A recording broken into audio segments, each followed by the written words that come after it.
Hello guys, कैसे हैं आप? Good morning to all of you.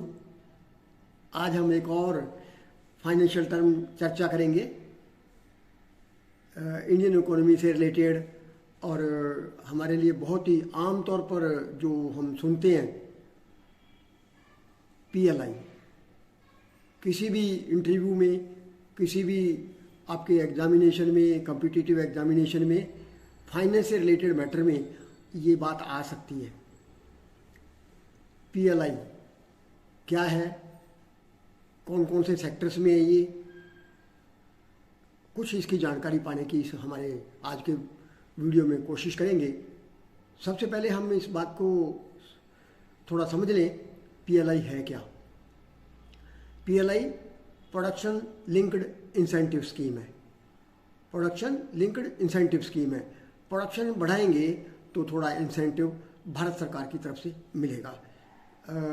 अभी आप लोगों को ध्यान होगा, मार्च 2020 में हमारे प्रधानमंत्री जी ने एक बजट भी रखा। 2 लाख करोड़ का बजट इसके लिए रखा गया, और एग्जैक्ट अमाउंट जो था वो 1.97 लाख करोड़ था, अप्रॉक्सीमेटली 2 लाख करोड़ हो गया। और मार्च 2020 में जब ये बजट रखा गया तो उसका पर्पज़ यही था कि इससे प्रोडक्शन बढ़े और मेड इन इंडिया को थोड़ा प्रमोशन मिले। हम यही चाहेंगे कि हमारी ज़रूरत की सभी चीज़ें भारत में ही बने और हमारे को सेल्फ रिलायंट होने का मौका मिले। सेल्फ रिलायंट मतलब हम खुद पर निर्भर रहें, अपने लिए जो भी हमारी ज़रूरतें हैं वो हम सब खुद पैदा कर सकें। इसके लिए जो जो हमारी ज़रूरत की चीज़ें हैं वो पैदा करने के लिए कुछ पर्टिकुलर सेक्टर्स में इंसेंटिव रहे, that is production linked incentive. कितना होगा ये? अभी जब ये बजट तय किया गया है कि 2 लाख करोड़ होगा, तो 2 लाख करोड़ जो रकम है वो किस तरीके से मिलेगी? वो है कि प्रोडक्शन का 5% अप्रॉक्सीमेटली ऑन एन एवरेज किसी भी आइटम पर जिस पर भी ये पीएलआई स्कीम अवेलेबल है उसमें रफली मौके के मुताबिक ऑन एन एवरेज 5% इसमें इंसेंटिव मिलता है। और अगर 5% इंसेंटिव मिलता है, इसका मतलब करीब 40 लाख करोड़ का प्रोडक्शन संभव होगा। आने वाले 5 सालों में ये 40 लाख करोड़ के प्रोडक्शन की उम्मीद करते हैं। ये थोड़ा सा इससे रिलेटेड डेटा है जो ख्याल में रहेगा, तभी हम इस स्कीम को समझ पाएंगे। प्रोडक्शन लिंक्ड इंसेंटिव है, 5% के रेट से है। जो प्रोडक्शन होगा उसका 5% होगा। कुछ सेक्टरों में है, वो सेक्टर हम अभी हम चर्चा करेंगे। इससे जो प्रोडक्शन बढ़ेगा वो 5% अगर हमें मिलना है इंसेंटिव, तो इसका मतलब 40 लाख करोड़ करीब प्रोडक्शन बढ़ेगा। ये रही बात जहाँ तक नंबर्स का सवाल है। अभी किन किन सेक्टर्स में होगा और टोटल रकम कितना कितना होगा, ये थोड़ा सा आइडिया लेने की कोशिश करेंगे। जैसे सबसे पहले मेडिकल डिवाइसेज में, देन फार्मा में, इसके अलावा ड्रग्स में, ऑटोमोबाइल्स में, ऑटो कंपोनेंट्स में, मोबाइल्स में, इस तरीके से, देन टेक्सटाइल्स, फूड प्रोसेसिंग, ये कुछ सेक्टर्स हैं।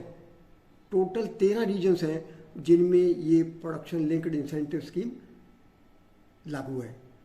और इसका अलग अलग, जैसे अभी रूरल में होगा या सेमी अर्बन एरियाज में होगा कोई भी यूनिट, तो वो उस इंडस्ट्रियल यूनिट से और भी ज़्यादा फ़ायदा मिलने वाला है।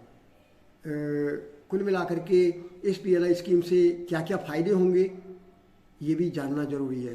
पीएलआई स्कीम में सबसे बड़ी बात क्या है कि जब हम मेड इन इंडिया की बात करते हैं तो हमारा इम्पोर्ट बिल कम होगा, इम्पोर्ट्स पर खर्चा हमारा कम होगा।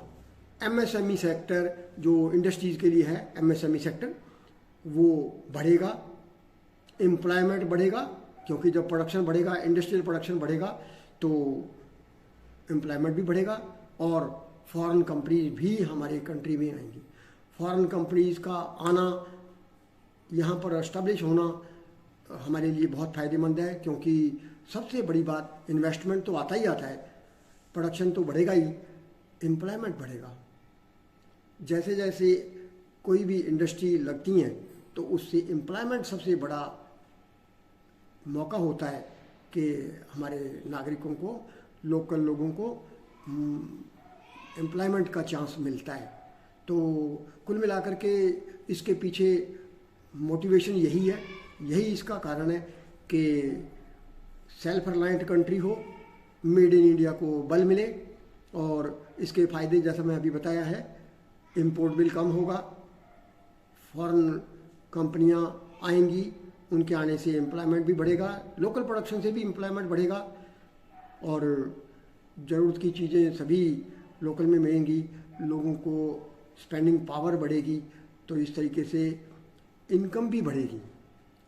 और इनकम तो एम्प्लॉयमेंट बढ़ेगा तो इनकम तो लोकल बढ़ना ही बढ़ना है। तो अच्छा, इसका जो सेक्टर्स का जो टोटल 2 लाख करोड़ का जो हमारा इंसेंटिव स्कीम जो बजट है वो सेक्टर वाइज है, किसी सेक्टर में कितना है, किसी सेक्टर में कितना है, इस तरीके से। अभी जैसे ऑटोमोबाइल्स एंड ऑटो कंपोनेंट्स के लिए दैट इज़ 57,000 करोड़। तो इस तरीके से कुल मिलाकर के वो 2 लाख करोड़ का बजट है जो अलग अलग सेक्टर्स में दिया हुआ है। उसके फिगर्स में ज़्यादा जाने की ज़रूरत नहीं है। सबसे बड़ी ज़रूरत की बात यही है कि आम तौर पर इसकी जो एक परिभाषा कि प्रोडक्शन लिंक्ड इंसेंटिव स्कीम है, प्रोडक्शन से लिंक्ड है, और कितना है ये टोटल बजट कितना है, कितने पीरियड के लिए है, ये सब इसकी थोड़ी सी जानकारी होना ज़रूरी है। किसी भी कम्पिटिटिव एग्ज़ाम के लिए, किसी भी इंटरव्यू के लिए ये बहुत ही वाइटल क्वेश्चन है। आप लोग इस बात को जानेंगे, पीएलआई स्कीम आम चर्चा का विषय है। अभी भी जब भी हम न्यूज़पेपर देखेंगे, फाइनेंशियल न्यूज़पेपर कोई भी देखेंगे, उसमें पीएलआई का जिक्र आता है। तो पीएलआई का थोड़ा सा मैंने ये आइडिया देने की कोशिश करी है।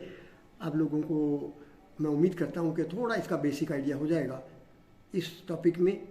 बस इतना ही आज, कल फिर मिलेंगे नए टॉपिक के साथ में। और मेरी ये कोशिश होती है कि कुछ फाइनेंशियल टर्म्स या इकोनॉमी से रिलेटेड कुछ टर्मिनोलॉजी हम क्लियर करने की कोशिश करें। तो यही उसके साथ में आज एक प्रयास था। What is PLI, basic idea दिया है मैंने।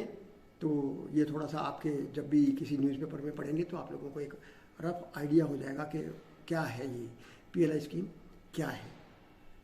बस आज इतना ही। Thank you very much. हंसते रहिए, हंसाते रहिए, सदा खुश रहिए।